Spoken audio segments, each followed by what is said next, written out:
Vite, je suis en retard. Je vais faire pipi. C'est l'heure de la piscine. Chut, taisez-vous, ça va commencer.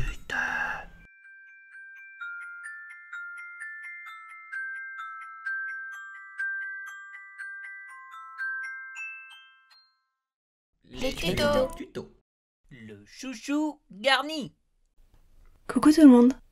Je suis contente de vous retrouver pour ce 21e tutoco sur le chouchou garni. C'est une sorte d'amélioration du tutoco 8, dans la partie technique en tout cas, suite à une proposition faite sur la chaîne YouTube et je leur remercie. Vous verrez, la couture d'assemblage du tube est beaucoup plus simple ainsi.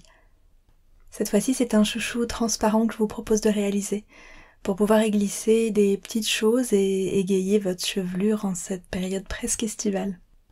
Pour ce tuto, il te faudra un tissu fluide et transparent, comme de l'organza par exemple, un mètre couture et des épingles, des ciseaux de couture, de l'élastique fin et une épingle à nourrice, et des petites décorations, des brillants ou des fleurs séchées par exemple. Je te propose 3 tailles pour ce chouchou, le mini, le midi et le maxi. On va tracer et découper un rectangle de 60 cm sur 20 cm pour le maxi, de 60 cm sur 15 cm pour le midi, ou de 60 cm sur 12 cm pour le mini. On l'épingle endroit contre endroit. Endroit contre endroit, c'est assez abstrait avec l'organza, alors peu importe, j'ai envie de dire. N'hésitez pas à mettre beaucoup d'épingles parce que l'organza, ça glisse beaucoup à la couture.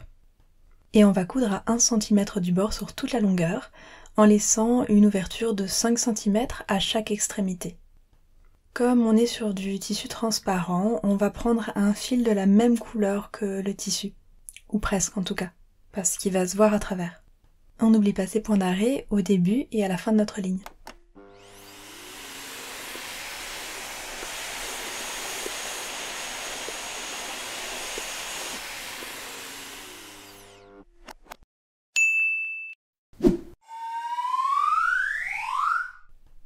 Pour un résultat plus discret, on peut ensuite découper sur un demi-centimètre le tissu en excédent sur la longueur.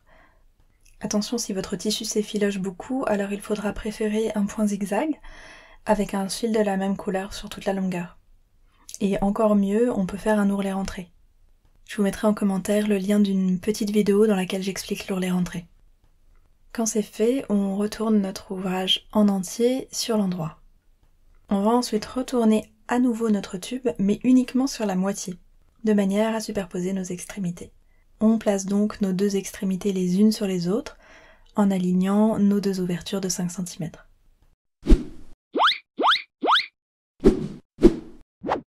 Et on épingle. Attention, on épingle tout autour et pas en pinçant l'ensemble. C'est-à-dire qu'on fait le tour du tube et on bloque pas l'ouverture.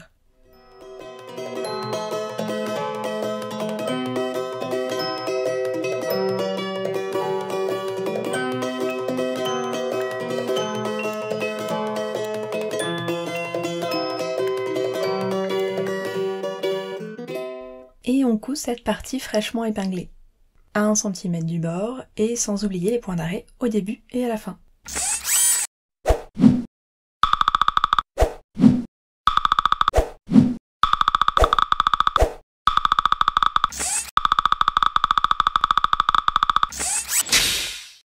Pour former notre tube, on va retourner une dernière fois par l'ouverture laissée. On se glisse dans l'ouverture et on prend la couche intérieure que l'on sort. Et voilà.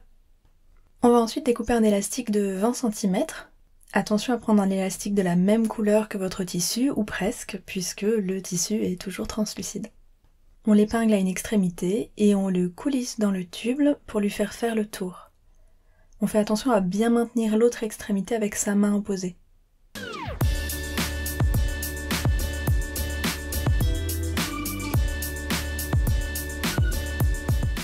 Une fois au bout, on regroupe les extrémités de notre élastique et on les coud ensemble à 1 cm.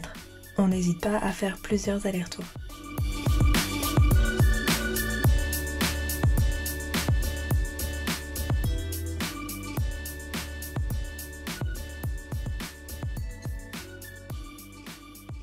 Il nous reste à garnir notre chouchou. Moi j'ai récupéré des brillants dans une boîte de collage créatif, mais libre à vous de créer. Tant que c'est petit, ça fonctionne. Vous pouvez récupérer des sequins ou des petites perles par exemple. On glisse nos brillants dans le chouchou, et voilà. On n'aura plus qu'à fermer notre ouverture. On rentre notre tissu vers l'intérieur et on épingle donc. J'ai fait la même chose avec des fleurs séchées et c'est aussi très joli je trouve. D'habitude je conseille de refermer les chouchous au point visible, à la main, mais ici pour éviter que la garniture s'échappe, il faudra mieux refermer à la machine, au point droit, avec un fil assorti et à 1 ou 2 mm du bord. Comme ça glisse beaucoup, on peut aller un petit peu au-delà des 2 mm, ce sera plus facile. Et voilà, notre chouchou garni est prêt.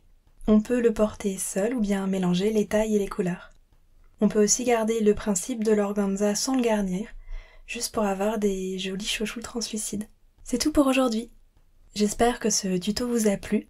On se retrouve bientôt pour un nouveau tuto et d'ici là n'hésitez pas à m'envoyer vos questions ou à me parler de vos jolis résultats. À bientôt!